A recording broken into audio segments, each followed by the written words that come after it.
Assalamualaikum warahmatullahi wabarakatuh. Baiklah, pada kesempatan ini saya akan membahas tentang materi contoh pengujian validitas tes hasil belajar siswa dan contoh pengujian validitas item hasil belajar siswa. Kita langsung saja. Yang sama-sama kita hormati Ibu Mega Selvi Maharani, MPD, selaku dosen pengampu mata kuliah evaluasi pendidikan, dan teman-teman yang kami banggakan. Kita langsung saja. Yang pertama yang akan kita bahas, contoh pengujian validitas tes hasil belajar siswa. Di dalam pengujian validitas tes hasil belajar siswa ini ada beberapa komponen, mulai dari validitas logika. Apa yang dimaksud dengan validitas logika? Validitas logika ini adalah validitas yang diperoleh atas dasar hasil pemikiran atau berpikir secara logis menurut Anna Sujarna. Artinya, validitas logika ini diperoleh dengan pemikiran, dari hasil pemikiran yang masuk akal. Nah, untuk dapat menentukan apakah tes hasil belajar sudah memiliki validitas rasional atau belum, dapat kita lakukan dengan dua cara, dari dua segi. Yang pertama dari segi isinya, konten, dan dari segi susunan atau konstruksinya. Yang pertama itu dari segi validitas isi. Validitas isi ini maksudnya suatu tes dikatakan memiliki validitas isi apabila mengukur tujuan khusus tertentu yang sejajar dengan materi atau isi pelajaran yang diberikan. Ini menurut para ahli Soehar Simi pada tahun 1995. Selanjutnya, juga dikatakan bahwa suatu tes hasil belajar dapat dikatakan valid apabila materi tes tersebut betul-betul merupakan bahan yang representatif terhadap bahan-bahan pelajaran yang diberikan. Jadi, validitas isi ini adalah validitas yang dilihat dari segi isi tes.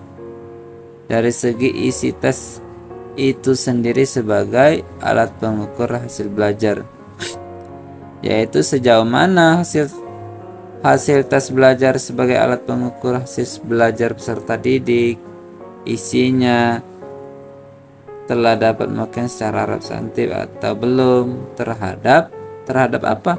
Terhadap keseluruhan materi atau bahan pelajaran yang seharusnya diteskan atau diujikan.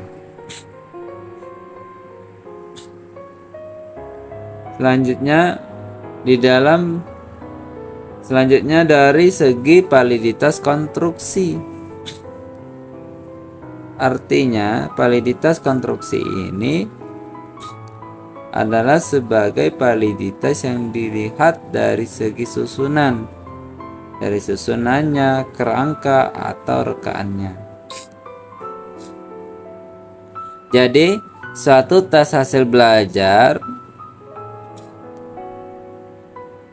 dapat dinyatakan sebagai tes yang telah memiliki validitas konstruksi apabila tes belajarnya ini ditinjau dari susunan, kerangka, atau rekanannya telah dapat dengan secara tepat mencerminkan suatu konstruksi dalam aspek-aspek berpikir kognitif, afektif, psikomotorik, sebagaimana telah ditentukan dalam tujuan pembelajaran. Nah, selanjutnya dari validitas empiris. B. Validitas empiris. Maksud dari validitas empiris ini adalah validitas yang bersumber atau diperoleh atas dasar pengalaman di lapangan.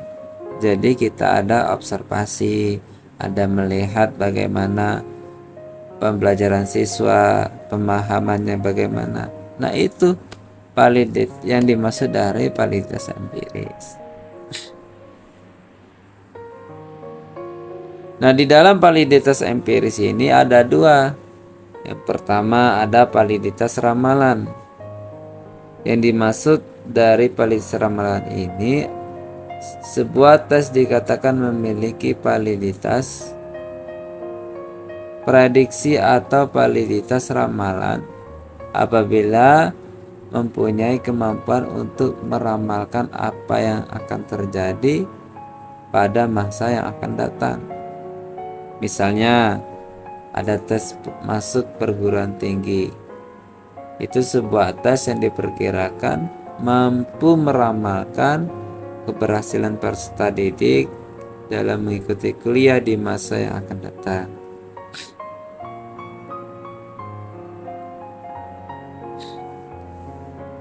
Selanjutnya yang kedua, validitas bandingan. Yang dimaksud dari validitas bandingan ini, suatu tes dikatakan telah memiliki validitas bandingan apabila tes tersebut dalam kurun waktu yang sama dengan secara tepat telah mampu menunjukkan adanya hubungan secara serasi secara antara tes pertama dengan tes berikutnya, seperti itu. Dalam rangka menguji validitas bandingan, ada yang mencerminkan pengalaman yang diperoleh pada masa lalu, maka tes yang memiliki karakteristik seperti itu dapat dikatakan telah memiliki validitas bandingan. Nah, itu yang dimaksud dari validitas bandingan. Selanjutnya kita ke validitas item. Validitas item ini adalah sebuah item yang dapat dikatakan telah memiliki validitas yang tinggi atau dapat dinyatakan valid jika skor pada butir item yang bersangkutan memiliki kesesuaian atau kesejajaran arah dengan skor totalnya, seperti itu. Untuk menyimpulkan bahwa item itu valid atau tidak dapat digunakan dengan teknik korelasi sebagai teknik analisisnya. Sebuah item dapat dinyatakan valid apabila skor item atau variabel bebas yang bersangkutan terbukti mempunyai korelasi positif yang signifikan dengan skor totalnya. Di sini ada contohnya, ada rumusnya juga, bisa dilihat sendiri. Selanjutnya ada arti rumus. Nah, arti rumus ini bisa teman-teman baca sendiri ya. Di sini sudah ditulis juga. RPBI itu artinya koefisien korelasi poin biserial yang melambangkan ketepatan korelasi antara variabel bebas dengan variabel terikat. Nah, ini bisa teman-teman baca sendiri ya apa artinya.